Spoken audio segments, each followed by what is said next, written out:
Well, hi everybody, this is Steve, D9 Games. Want to do a creature creation video so you could see how simple this could be.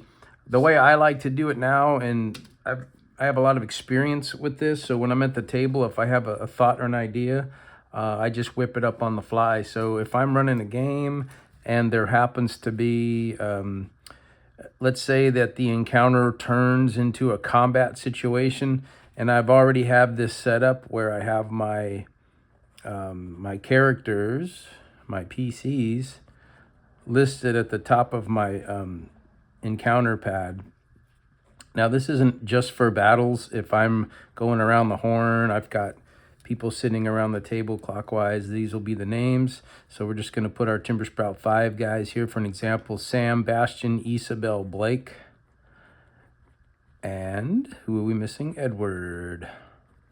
So this is just something I've done over the years. It keeps my mind in a place where I try to keep the player equity fair and balanced. So I want to make sure everybody has their turn. I might make little marks. If somebody jumps in and has something to say, I'll put a star by their name. And kind of throughout the night, if I feel like somebody's just in the shadows, I might call on them to see what they want to do. But anyway, what I would do here, and I just grab these monsters randomly out of my toolboxes, and these are some fish folk looking people. So the way I would describe them to the players is they look like a little taller than the average human, with a fish head, and they almost look like basically like a cross between a fish and a lizard with legs. So I just do the descriptions. I'm not a big fan, and you might, from reading the PDF, know that we recommend describing is good, but I don't necessarily want to put a name or a label on anything. I'll let the players do that. They'll say, oh, those are Sahagwin, or they'll say those are fish folk or whatever. Let them label what they want to label, because based on what they say, that's what you're going to make canon for your game, because it's the players calling these creatures what they call them, and that's just kind of becomes canon. So I have here 4, I would say, basic fish folk. So I'm just going to put an F1, F2, F3, and F4. We're going to say the party is level 4. And then we're going to start with an encounter that's about 1 level below the party. And I have 2 more on deck. Hopefully I have enough time on this video to do all 3. So this one, we're going to say these guys are 1 level below. So we're going to put a 3 here. And you could make the mages a level 4. You could make the fish folk fighters or warriors level 3. You can mix it up any way you want, but just to kind of buzz through this video and show you how I make creatures or foes in our game, we're going to say the party's level 4, the creatures are all level 3, which would give each one of these guys 9 health. And when it gets really low, like level 1, level 2, you could do 1 and 2 hit minions, 3 hit minions, and stuff like that. But when you get up to probably level 3 and higher, it's probably best. And the way I like to do it is just give them a number of hits. So they have 9 health, and they can deal a maximum of 6 damage. So I could, if I wanted to, I could say 4 to 6, based on if these guys, based on how well or how poorly our player characters defend against them. Maybe if they miss by 1 on their defense, they take 4 damage. If they miss by a lot, they'll take a 6. So 4 to 6 for the 4, I would call warrior fish folk. Now this guy in the back has got a 2-handed weapon, so we're going to call him FG, fish folk guard. And we're going to also, he's level 3, so he's got 9 hits. But this guy with his weapon is going to do a 6 every time, no matter what. And then, of course, if you critically fail, he might do 9, which is 1.5. And then we have 2 mages, so we're going to put M1, M2. They also have 9, because everybody's level 3. And they can do a maximum of 6. But with mages, I'll put a V for varied, because they might just be debuffing, buffing, healing, shielding, causing my players to have a disadvantage, stuff like that. And they might have to make a special mental roll to avoid some of their witchery. So that's how I draw it up. Now, of course, in the PDF, that's much more elaborate. They've got, and I'll read it, they have what's the level, In this case, it's 3. What's the size? You can see that they are standard or medium size figs, same as the player characters. Damage, we have 4 to 6, 6 and varied. Vulnerability, immunity, resistance, those things you can kind of play on the fly if you want to add something for these guys. If this was a water battle, you might give them a special feature where the whole group has what I call sea legs. So if they're on a boat, maybe they don't have a difficulty when they act because they can move with their sea legs. Now, our players, of course, would not have that, and they would take a disadvantage if they decided to move as part of their action. They would be doing their action with 1 degree of difficulty, which, of course, adds a 3rd die, and you drop the best and take the lowest 2 dice. So anyway, those are the kind of things you can do. Resistance, immunity, and vulnerability is all on the fly. What do you want to add? How are you feeling it? So then we have movement.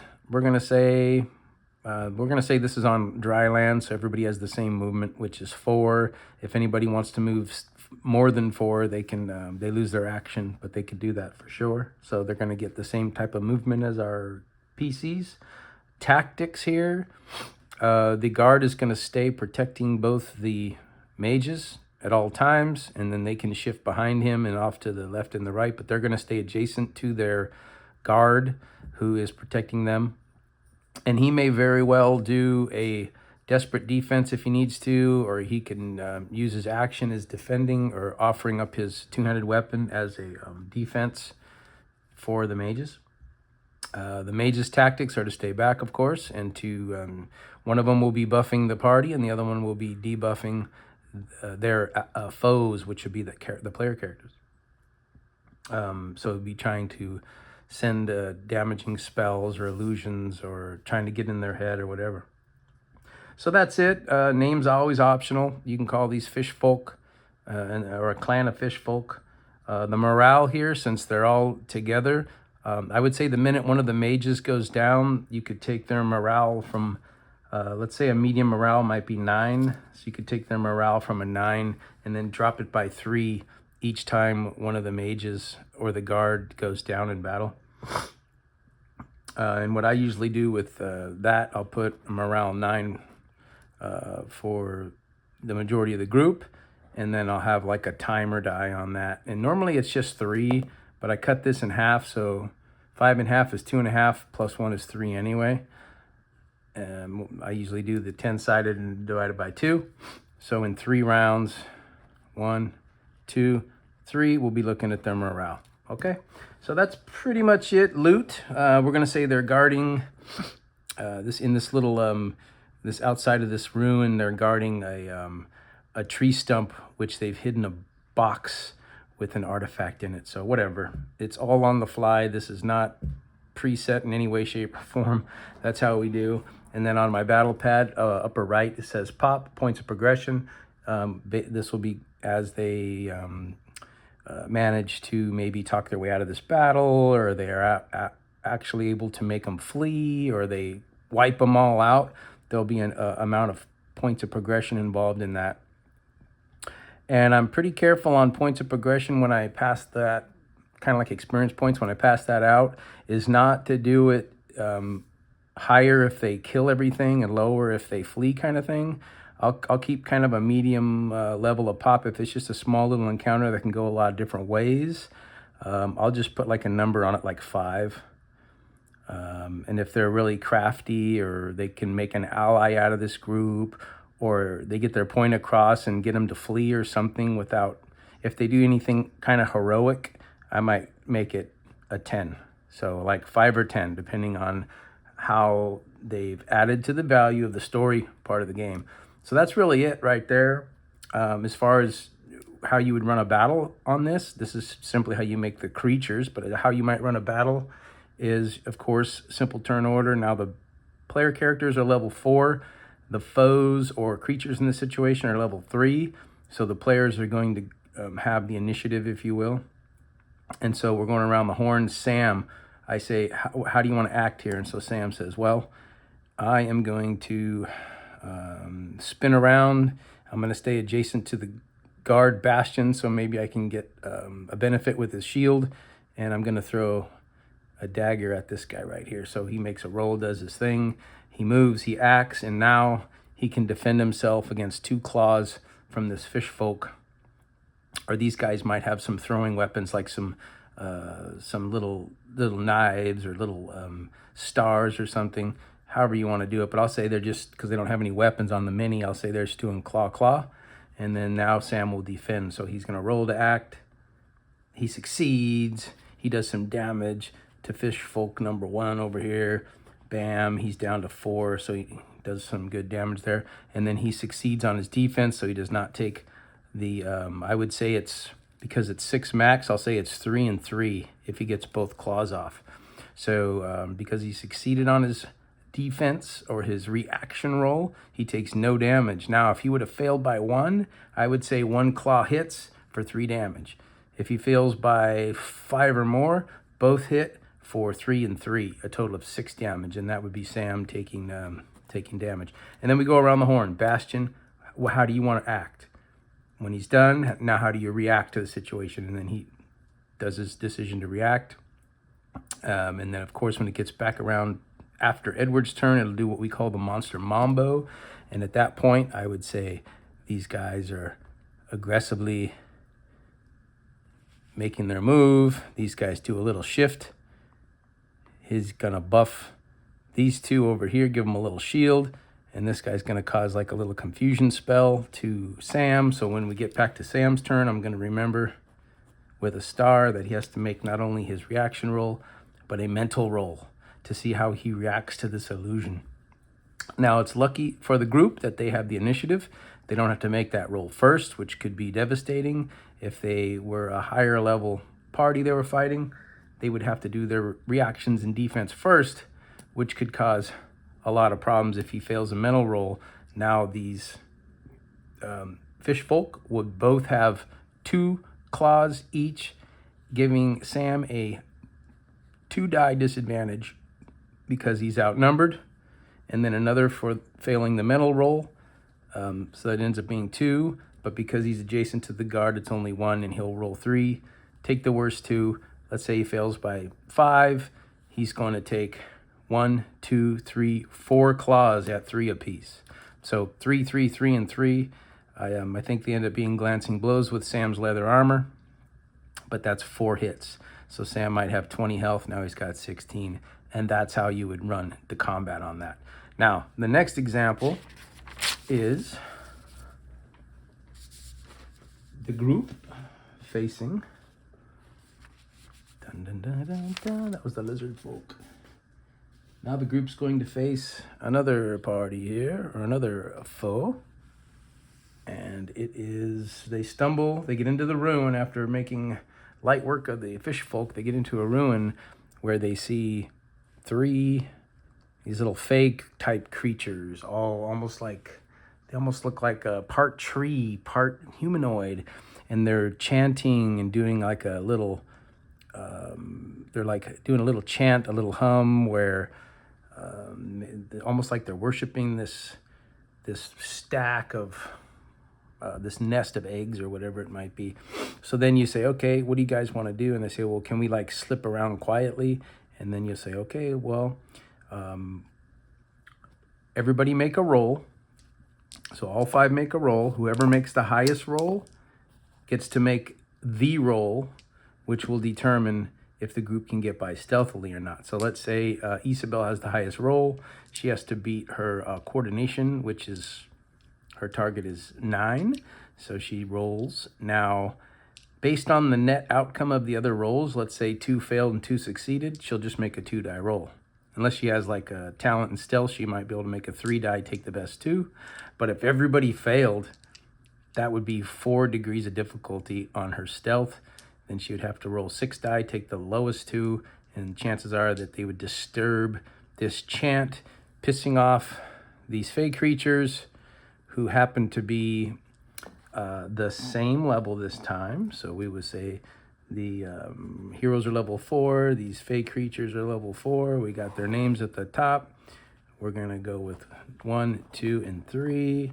They can do up to 8 damage. and they have 16 hits apiece.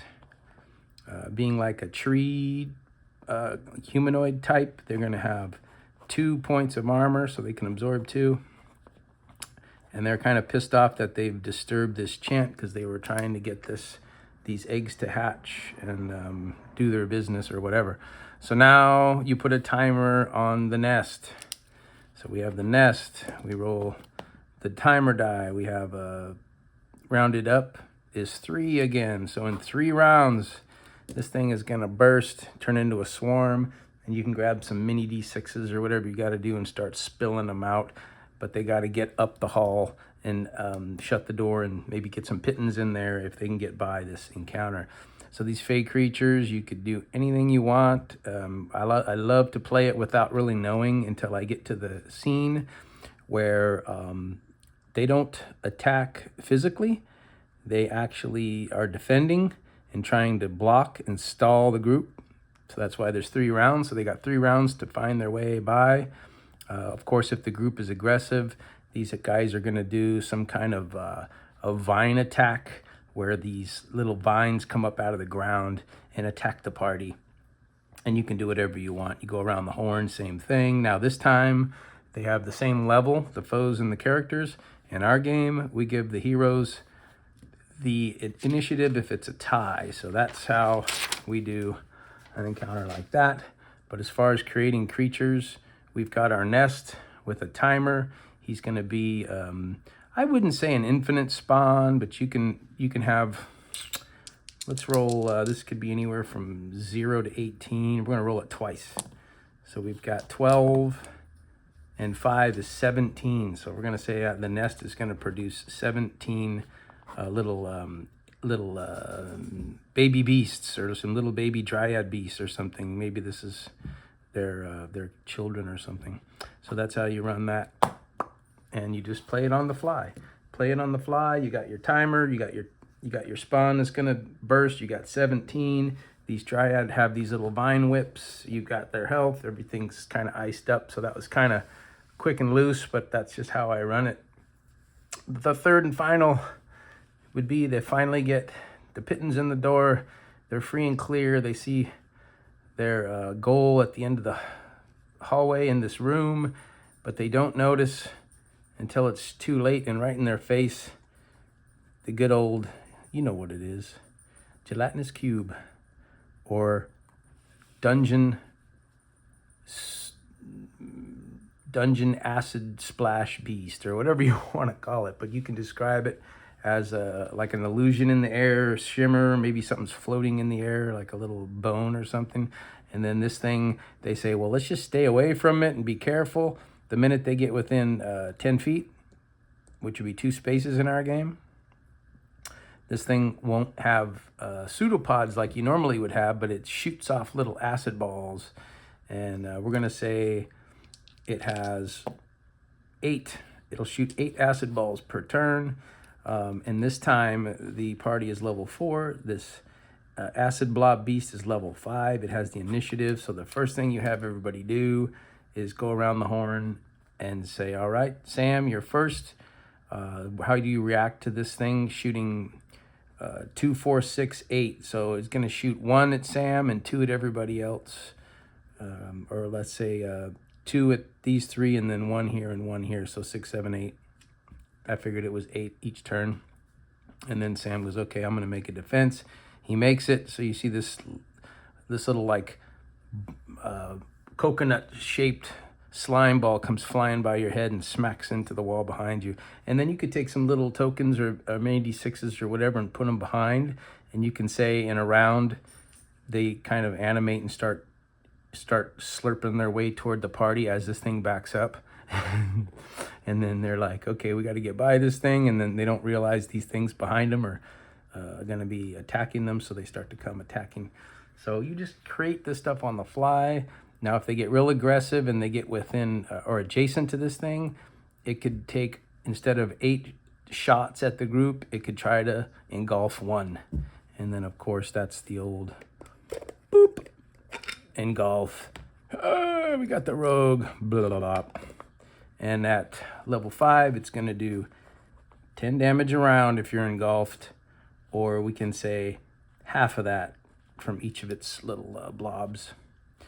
All right, and it has 25 hits, but this thing takes half damage, so it actually has equal to 50. So you do like 10 damage, it only takes 5. You do 12 damage, it only takes 6. And this thing could be kind of a pain in the ass for a while. And now any of the little blobs that it's able to eject toward the party as this thing dies, and Sam is barely alive, and Edward has to maybe heal him up or get him going again. They turn around, oh, wow, what is this? There's 16 of these little blobs coming. And they are, they're a product of this thing, so you might not need to call them level 5, but you can still give them the initiative.